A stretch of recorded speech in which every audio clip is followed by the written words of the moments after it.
I was really looking forward to Daredevil Born Again, and the trailers got me all hyped up for it because there was a lot of stuff going on behind the scenes where Kevin Feige like scrapped the first like what it was before and got the original writers and producers of Daredevil, the Netflix show, which is the most like favorite thing on Netflix when it was out at the time, and they rewrote everything and did like changes, major changes, and the trailers came out and I was all for it. And it does have its flaws. And the flaws, they're major. It's a very slow show, to be honest. You get to like episode 5 and you're just thinking, when's it gonna like keep going like properly with the story? And yeah, I don't know how exactly to feel about it, and that's a shame because I'm a major Daredevil and Punisher fan when it came out on Netflix.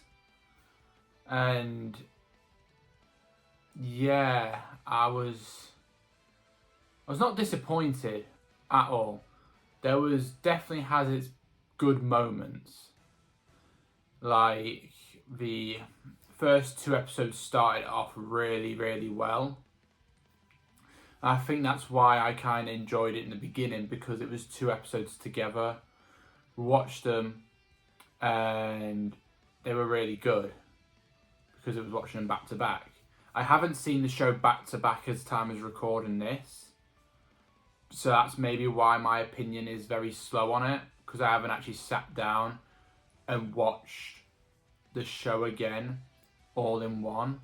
Maybe when I watch the show completely again, I will have a different opinion. I might enjoy it as much as I did with Daredevil and Punisher, because I didn't like the Defenders at all. But regardless of that, it was just really slow, and that's saying something from someone who's watched Better Call Saul. That was another slow show because it was like a Breaking Bad prequel. There's only one episode that really like bored me, and that was the bank robbery episode. And yeah, that one is the only one that feels like it was part of the original script before they changed it all, because that one was really, really bad. And obviously this review is going to be filled with spoilers, so just click off if you want, but it's the one where the guy from Miss Marvel is helping Daredevil in the bank robbery, gets him into the vault. You know what I mean? It's that episode with the Miss Marvel Funko Pop, stuff like that. That episode felt like it was part of the original Daredevil Born Again, not the one that we got in the end. And yeah, there was a lot of trouble with the original one because I heard that John Bernthal rejected playing Punisher because of the way the script was. Now that is one of the saving grace of the show. The major saving grace that I enjoyed of this show was both Daredevil and Punisher scenes. Like, I've been wanting their reunion since season 2 of Daredevil and season 2 of Punisher, when like Punisher mentions Daredevil to Karen in the hospital. I was really hyped for their moments together again, and they're one of the best things out of this show. The absolute best, when Daredevil finds Punisher and talks to him about the fanboy task force he's got, because there's this corrupt police force that have like the Punisher skull in the show. You've seen some of them in the trailers probably, or some of them in the show. Yeah, just seeing Frank Castle and Matt Murdock reunite, talk.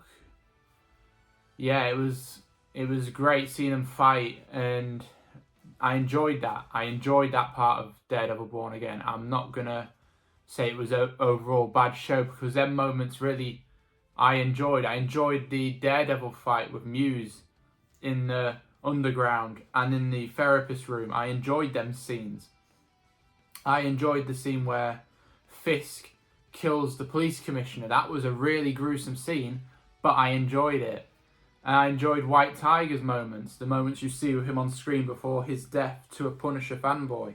I enjoyed these moments in Daredevil Born Again.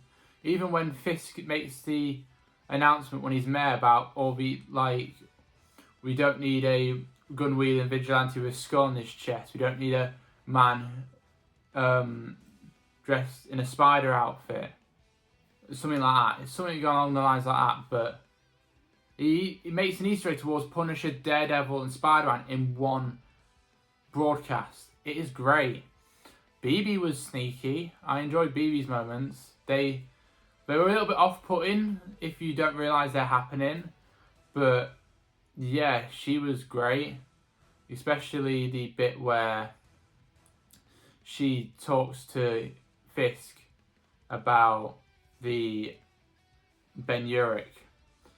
She knew that he killed him. And you could tell by the way she was acting around him. And yeah, it was great. Because towards the end of it, you realise that, oh, she is doing something sneaky. She might actually know that he is. We don't find out that properly because, like I said, the show really ends with open plot holes and open-ended, and it's something that's really annoying. Like, they brought Bullseye out of a prison cell, go to a ballroom, tries to shoot Kingpin, but it ends up hitting Matt Murdock and you never see him again. That was a little bit wasted. He's not wasted in episode 1, no. Episode 1 with Bullseye is amazing. I wouldn't change a thing about it, but it kind of hinted at the trailers that both Muse and Bullseye were going to be like a key part of being the villains of this season. And because of it being so slow with Matt not being Daredevil to the point where he is Daredevil again, trying to save White Tiger's daughter, it's just like there was so much in that gap where stuff could have happened and he could have put the costume on a little bit sooner. I know it's been years and Foggy died, that was upsetting, but it already had a year time jump. It could have been a little bit more sooner for us, but it's just my opinion at the end of the day. Kingpin versus Adam was great. That was a brutal fight. Fisk was Fisk was great in this season. It reminded me of the Daredevil Netflix show. I'm glad they didn't change him too much. John Berthnell was great. Daredevil was great. Karen Page was back. I enjoy seeing her and Frank on screen, especially when Matt's talking about how they felt both of their heartbeats. I just wish the ending was a little bit better towards the show. Like, yeah, they need an army, but it was like, it felt like it needed a bit more to the show. I enjoyed it. Don't get me wrong, I enjoyed it. And I'm still going to buy that Firestar Toys Daredevil when it comes out. But yeah, that's all I really have to say about Daredevil Born Again. It was a great experience, but a slow one, and I wish it had a little bit more to it. But I understand the complications of having it possibly feel like it was 2 shows, because they had a show. Kevin Feige said this show wasn't good enough. Let's get these guys in, and I reshot a lot of it. I understand the complications from that, but unfortunately, as a viewer, it felt really slow, despite the enjoyment of seeing Daredevil and Punisher back on screen. But let me know what you think in the comments below. Like I said, I haven't watched it from start to finish all in one go, so I might be wrong in my opinion to you, because you might have watched it from beginning to end and gone, it's not as slow as you think, it's actually pretty good. This is coming from a perspective of waiting each week for an episode. So yeah, let me know what you think in the comments below. I'm still trying to work on some more animations. I've got really bad writer's block at the minute, so I've got nothing really planned at the minute. So hopefully I get something done shortly.